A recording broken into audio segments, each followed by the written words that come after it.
8h32 et vous êtes bien sur RMC et BFM TV. Bonjour Nicolas Tenzer. Bonjour Apolline de Malherbe. Merci d'être dans ce studio pour répondre à mes questions. Vous êtes enseignant en géostratégie à Sciences Po. Vous avez écrit ce livre qui s'appelle Notre guerre, le crime et l'oubli pour une pensée stratégique. Et vous avez entendu Donald Trump cette nuit, mais surtout les propos à l'instant d'Emmanuel Macron qui dit ces mots.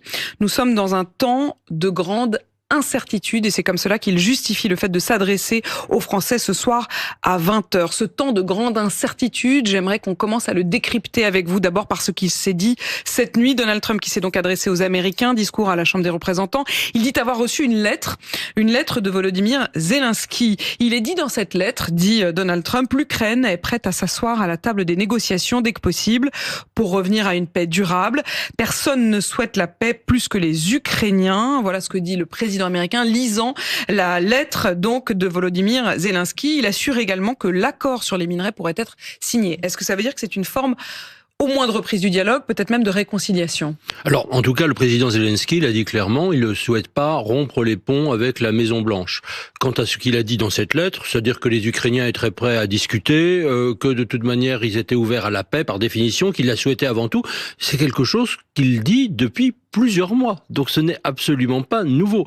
Là, c'était Trump, clairement, qui avait brisé en quelque sorte complètement le dialogue, de manière volontaire, de manière peut-être planifiée lors de cette fameuse séance dans le bureau ovale, parce que, tout simplement, il voulait humilier Zelensky et que il était totalement passé du côté de la Russie.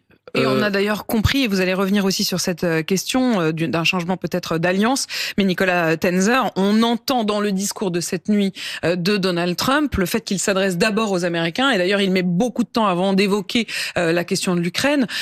Au fond, ce qu'il s'est passé dans le bureau ovale, c'est peut-être d'abord un signal vis-à-vis de son électorat. Je pense que c'est surtout un signal vis-à-vis de la Russie, en fait. Je pense que c'est beaucoup plus compliqué que ça. C'est-à-dire que il dit à la Russie, écoutez, moi je vous considère comme mon partenaire principal, mon partenaire privilégié. Vous importez à mes yeux. Moi, je vous donne ce que vous voulez en échange de la paix. Moi, mon intérêt, parce que je l'ai vendu aux Américains, c'est de parvenir à la paix. Et même si cette paix, finalement, va annoncer la guerre future, parce qu'une paix aux conditions de la Russie, c'est annoncer une guerre future, à vous, Russes, je vous la donne. Et puis effectivement, au peuple américain, il dit, vous voyez, je suis de retour, c'est moi qui va apporter la paix au monde, je suis le plus grand, le plus fort, le plus beau. Mais ça, c'est pas tout à fait nouveau. Quand vous dites, Nicolas Tenzer, que ça s'adresse aussi aux Russes, il l'a dit d'ailleurs très clairement cette nuit, puisque après avoir mentionné la lettre de Volodymyr Zelensky, il a ajouté qu'il avait reçu des signaux très forts venant de Russie dans les derniers échanges qu'il avait eus avec l'administration russe. Oui, mais ça veut dire quoi, ça? Ça veut dire en fait qu'il accepte complètement ce que les Russes aujourd'hui proposent. C'est-à-dire que les Russes n'ont jamais fait mystère, ils veulent soumettre complètement l'Ukraine, ils acceptent de discuter, mais à condition que le président Zelensky parte, mais à condition que les fameux oblasts qu'ils ont conquis restent en leur possession. Et pour Trump, évidemment, c'est pain béni, en disant mais voilà, je vais faire ce cadeau extraordinaire à Moscou, et ils vont venir à la table des négociations, tout simplement parce que, enfin, c'est assez extraordinaire. C'est-à-dire qu'on a l'impression que Trump a cédé déjà tout aux Russes avant même d'avoir commencé les négociations.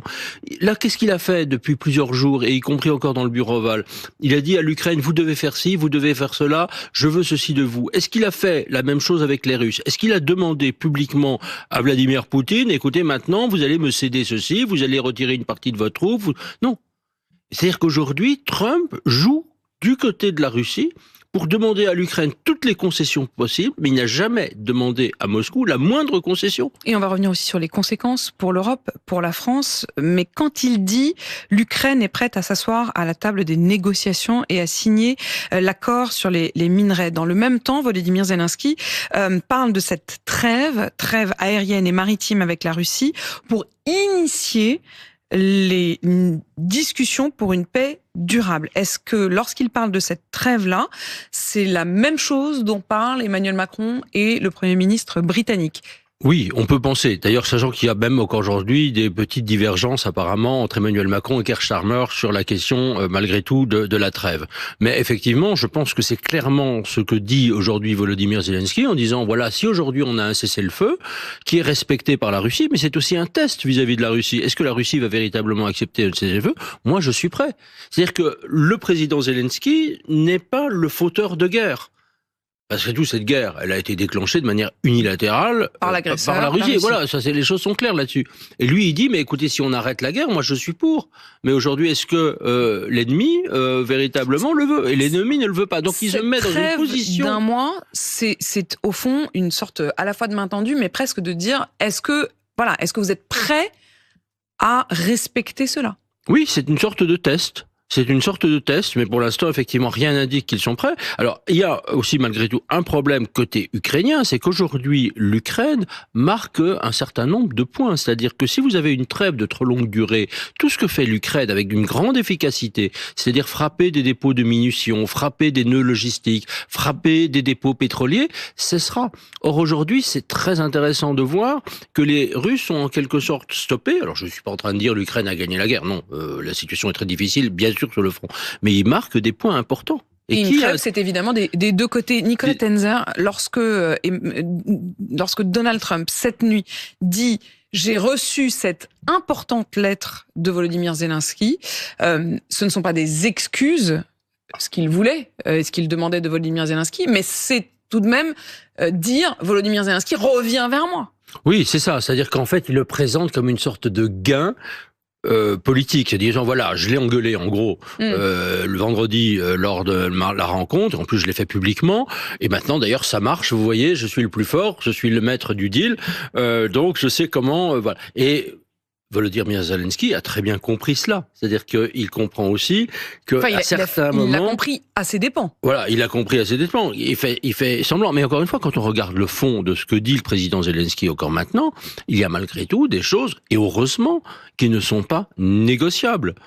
C'est-à-dire lesquels? Alors, il y en a plusieurs. Il y a quand même la question, malgré tout, de l'intégrité territoriale. Ça a été parfaitement rappelé.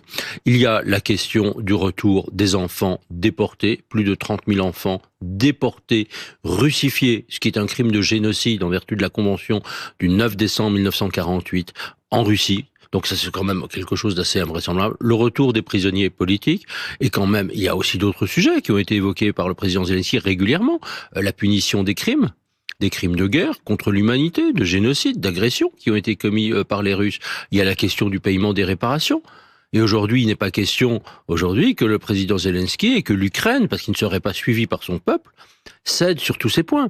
Alors même sur les territoires, il y a peut-être quelque chose qui est un peu à nuancer. Il y a un premier sujet qui est je cède les territoires et on ancre ça dans un traité. Et puis la deuxième chose, c'est j'accepte éventuellement contre des garanties de sécurité un abandon partiel, mais qui n'est pas sanctionné par le droit. Partiel et temporel ? Voilà, temporaire. Alors, en même temps, c'est très gênant, parce qu'il y a une partie des Ukrainiens qui ne l'acceptent pas, pour une bonne raison d'ailleurs, une vraie raison, qui est que dans tous ces territoires qui sont aujourd'hui occupés par la Russie, vous avez tous les jours des viols de masse, des tortures. Encore aujourd'hui ? Encore aujourd'hui. Viols de masse. C'est documenté ? Torture, c'est documenté. Torture, exécution sommaire, déportation d'enfants que j'évoquais à l'instant.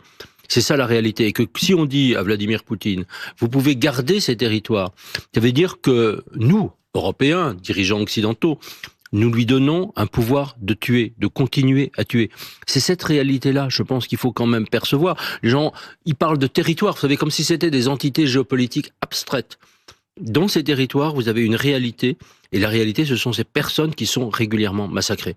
Nicolas Tenzer, Emmanuel Macron, qui annonce donc qu'il va s'adresser aux Français ce soir, dans ce moment de grande incertitude où le monde est confronté à ses plus grands défis. Je m'adresserai à vous ce soir à 20h. Voilà la déclaration ce matin d'Emmanuel Macron. Qu'est-ce qu'il faut en attendre et est-ce que vous êtes d'accord avec les mots d'incertitude et de plus grands défis ? Alors je pense que c'est d'une certaine manière un euphémisme dans la bouche du président, parce que incertitude, malheureusement, on est quand même sur un certain nombre de certitudes aujourd'hui. D'abord, la première certitude, c'est qu'aujourd'hui, les États-Unis ne sont plus notre allié. D'ailleurs, j'ai vu se passer un sondage récemment. La plupart des Français l'ont compris. L'ont compris pour des bonnes ou des mauvaises raisons, peu importe ici, parce que c'est vrai que vous aviez cet anti-américanisme très présent pour de mauvaises raisons pour le coup dans la société française, quelles que soient les critiques que l'on peut adresser aux États-Unis avant, pas avant Trump bien sûr par ailleurs. Mais là aujourd'hui, ils ont compris que les États-Unis étaient passés de l'autre côté, si vous voulez. Et ça, c'est un changement. On pouvait reprocher à Obama ou à Biden. Rappelez-vous, François Hollande l'avait fait lorsque Obama avait refusé d'appliquer les lignes rouges qu'il avait lui-même définies sur la Syrie en 2013. Bon, on pouvait reprocher aussi à Biden de ne pas être allé assez loin dans le soutien à l'Ukraine. Les Ukrainiens s'en souviennent. Mais alors, ils n'avaient pas cessé d'être nos alliés. Ils étaient nos alliés. Là, on a quand même la première puissance mondiale qui reprend les récits russes. Regardez tout ce qui s'est passé depuis la scène du musée du Salon Oval. Qui reprennent le discours sur le départ de Zelensky. Peut-être que Zelensky n'est pas légitime, peut-être qu'il devra partir, peut-être que c'est un fauteur de guerre. Tout ce discours, on sait très bien d'où il vient. Il vient de Moscou. Regardez ce qu'a dit Tulsi Gabbard, la directrice nationale du renseignement américain, qui a des vieilles relations très anciennes avec Poutine, avec d'ailleurs la Syrie d'Assad aussi, et qui dit finalement, si on ne fait pas la paix avec la Russie, on va entrer dans une troisième guerre mondiale. Ce qui est un récit russe parfaitement documenté et connu. Donc vous avez tous ces signes-là, ils sont passés de l'autre côté. Les Français se disent inquiets. Dans ce même sondage Ellab que vous évoquiez à l'instant, ils se disent très largement inquiets non seulement de ce qui se passe là-bas, mais des conséquences ici. 2/3 des Français qui redoutent que cette guerre, à un moment ou à un autre, ne nous touche, y compris nous, la France. Est-ce que cette inquiétude est fondée ? Alors, cette inquiétude est fondée parce que la menace russe est absolument réelle. Elle est réelle. D'ailleurs, ça a été dit par l'ensemble des chefs de renseignement qui ont pu s'exprimer. Tous ne s'expriment pas, les Français en particulier, mais enfin les Allemands, les Danois, les Britanniques l'ont dit. Il est parfaitement clair que si l'Ukraine tombe, ou tombe même partiellement, s'il y a cet accord de paix sans que la Russie soit défaite, la Russie va se réarmer de manière massive et l'ampleur de son armement aujourd'hui n'est pas uniquement destinée à poursuivre ses opérations en Ukraine, mais à aller beaucoup plus loin. Alors, je suis pas en train de dire que vous allez avoir dans 3 ans des chars russes défiler sur les Champs-Élysées. Il ne s'agit pas de cela. Mais vous avez effectivement des attaques contre des pays européens. Vous allez avoir des attaques terroristes. Il y en a déjà eu. Vous allez avoir des incendies volontaires. Vous allez avoir une multiplication des opérations, évidemment, de désinformation. Tout ceci, encore une fois, est très fort. Donc, le risque, c'est bien celui-là. Deuxièmement, est-ce qu'il faut avoir peur, nous, Européens ? Non. C'était quelque chose que rappelait le Premier ministre polonais Donald Tusk récemment. Il disait, attendez, les Américains, ils sont 320 millions, les Russes, ils sont 140 millions, les Européens, ils sont 500 millions. Quand vous regardez effectivement la puissance de l'Europe, aujourd'hui, si nous mettons notre capacité, notre potentiel de défense technologique ensemble, eh bien, nous pouvons faire face aux Russes. Et ça fait partie aussi de ce que devrait sans doute se dire Emmanuel Macron ce soir sur la question aussi de l'effort en matière de défense. Mais Nicolas Tenzer, au fond, est-ce que la menace n'est pas déjà là ? Je voudrais revenir sur ce que Sébastien Lecornu, le ministre de la Défense, a révélé hier. Il a révélé qu'un incident avec un avion russe avait eu lieu dimanche. Je le cite, dimanche, un avion de chasse Su-35 russe a adopté un comportement dangereux à l'égard d'un drone français en mission de surveillance dans l'espace aérien international au-dessus de la Méditerranée orientale. 3 passages successifs à grande proximité qui auraient pu entraîner la perte de contrôle du drone, attestant une volonté de restreindre la libre circulation aérienne dans les espaces communs. Et le ministre de la Défense qui ajoute une action intentionnelle, non professionnelle, agressive, qui n'est pas acceptable. La France continuera d'agir pour défendre la liberté de navigation dans les espaces aériens et maritimes internationaux. La question que je voudrais vous poser, Nicolas Tenzer, c'est, on a frôlé, mais si cet avion russe avait été plus loin, si ce genre, au fond, d'accident arrivait, quelles sont les conséquences ? Est-ce qu'une entrée en guerre peut être déclenchée soudain par ce genre d'événement ? Alors, je ne pense pas qu'une entrée en guerre puisse être déclenchée. Je pense qu'il peut y avoir des ripostes et il faudra gérer effectivement ce genre de riposte. Parce que ce n'est pas la première fois que vous avez ce genre d'incident pour un pays européen, ou le Royaume-Uni, un pays européen aussi, membre de l'UE, avec les Russes. Donc ça existe souvent. Ça ne va pas entraîner tout de suite. Encore une fois, là, il faut arrêter d'être dans la catastrophe aussi. Vous n'allez pas avoir un lancement de missiles nucléaires sur la Russie ou inversement, missiles russes sur la France. Enfin, on n'est pas dans ce scénario-là. Et puis, vous avez eu quand même un certain nombre de pays qui ont répliqué. Regardez. À quoi joue la Russie ? C'est la provocation. C'est tester jusqu'où aller trop loin.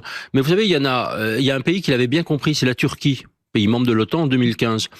2015, novembre 2015, vous avez eu un avion russe qui a franchi l'espace aérien turc. Vous avez eu des semonces de l'aviation turque.